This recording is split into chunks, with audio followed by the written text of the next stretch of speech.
মাছের থার্মোকলে ভরে যাচ্ছে ছড়া। ব্যবসায়ীদের সঙ্গে পুর প্রশাসনের বৈঠক। মাছের থার্মোকলে ভরে যাচ্ছে ছড়া, নষ্ট হয়ে যাচ্ছে প্রকৃতির ভারসাম্য। ছড়ার জল নিষ্কাশনে ব্যাপক বাধা তৈরি করছে এই থার্মোকল। মাসের পর মাস এই থার্মোকল ছড়ার জলে ফেলে ছড়া ভরে তুলায় ছড়ার জল নিষ্কাশনে যেমন প্রতিবন্ধকতা তৈরি হচ্ছে, ঠিক তেমনি এই জল বর্ষায় ফুলে ওঠে, প্লাবিত হচ্ছে আশপাশের অঞ্চলগুলি। বিষয়টি নিয়ে আজ খোয়াই পুর প্রশাসন সবজি বাজারে সমস্ত বাজার কমিটির সদস্যদের নিয়ে একটি জরুরি বৈঠকে বসেন। এই বৈঠকে বাজার কমিটির পক্ষ থেকে বিভিন্ন ধরনের সমস্যা তুলে ধরা হয়।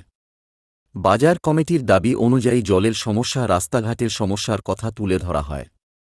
অন্যদিকে পুর প্রশাসনের পক্ষ থেকে আশ্বাস দেওয়া হয় বাজার কমিটির সমস্যা সমাধান করে দেওয়া হবে। তবে পুর প্রশাসন বাজারের মাছ ব্যবসায়ীদের কাছে জানতে চান, পুর পরিষদের সমস্ত ব্যবস্থা থাকার পরও কেন থার্মোকল দিয়ে ছড়া ভরে তোলা হচ্ছে। এ বিষয়টি অতি দ্রুত নিষ্পত্তির নির্দেশ দেওয়া হয় বাজার ব্যবসায়ীদের। এই বৈঠকে উপস্থিত ছিলেন পুর পরিষদের চেয়ারপারসন দেবাশিস নাথ শর্মা, ডিসিএম ঋতুপর্ণা মজুমদার সহ বাজার কমিটির সম্পাদক সভাপতি সহ অন্যান্যরা। ডিসিএম জানিয়েছেন, পুর পরিষদের সুনির্দিষ্ট ডাস্টবিন রয়েছে, সমস্ত আবর্জনা ডাস্টবিনে ফেলার জন্য। প্রয়োজনে ডাস্টবিনের সংখ্যা আরও বাড়ানো হবে। প্রত্যেকটি বাজার যেন বাজার ব্যবসায়ীরা পরিষ্কার পরিচ্ছন্ন রাখেন, সেই দাবিও জানান ডিসিএম। 2 দিন বা 15 দিন তারা সতর্ক থাকে, তারপরে থেকে আস্তে আস্তে আরেকবার আমি তো প্রায় সময় তারা কই যে তোমরা এই যে করো না, এই যে ফালাই না ছড়ার মধ্যে ছড়া দাও, তোমরা দেখো কয়েকদিন পরে পরে যে রিফাইন করে পরিষ্কার করে তারা এই তবু এটি করে। আমি অনেক কইছি মানে আগামী দিন থেকে যেন কেউ আর এই দেখেন যারা এখানে মাছ বাজারের ছোটো বড় সবাই আইছে, কিন্তু কয়েক যারা নাকি এই থামুগলের মাছ আনে তারা এখানে আছে 2-1 জন, তারা তোমরা শূন্য রাখো, বুঝছো নি? আমি এখন কি উত্তর দিই কেন?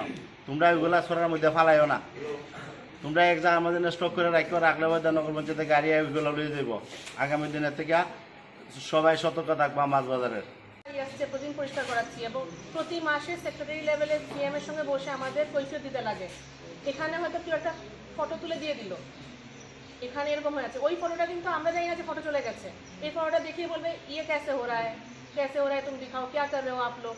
এটা প্রতি মাসে আমাদের জবাবদিহি করতে লাগে। এখন আপনারা পূর্ব পরিষদের করা স্টলে আছেন বা শেডের আন্ডার আছেন, আপনারা পূর্ব পরিষদের আওতার মধ্যে আপনারা ব্যবসা করছেন, আপনারা সবারই ব্রেড অ্যান্ড বাটার আমি বুঝতে পারছি, কিন্তু পরিষ্কার পরিচ্ছন্ন রাখাটা নিজের ব্যক্তিগত একটা দায়িত্বের মধ্যেও পড়ে। আমাদের ডিসকার্ডেড ওয়েস্ট যে প্রোডাক্টগুলো, সবজি খোসা হতে পারে, মাছ হতে পারে, মাংস হতে পারে, এখান থেকে 100 মিটার দূরেও নয় আমরা ডাস্টবিন রেখে দিচ্ছি।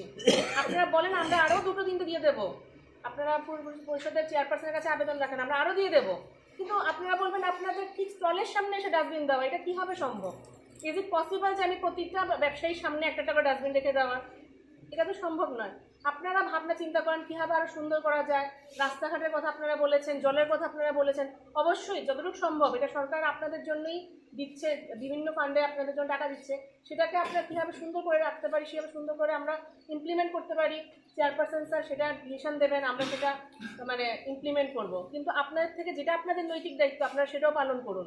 শুধু সরকারের দিকে বা পূর্বপুরুষের দিকে করার এভাবে বললে, নিজের দায়িত্বটা পালন না করলে কিন্তু হবে না। মিলেমিশেই করতে লাগবে, আর এটা আপনাদের দায়িত্ব, আপনাদের জায়গায় সুন্দর থাকবে। আমরা তো আমাদের যেটা কাজ আমরা সেটা করেই যাব।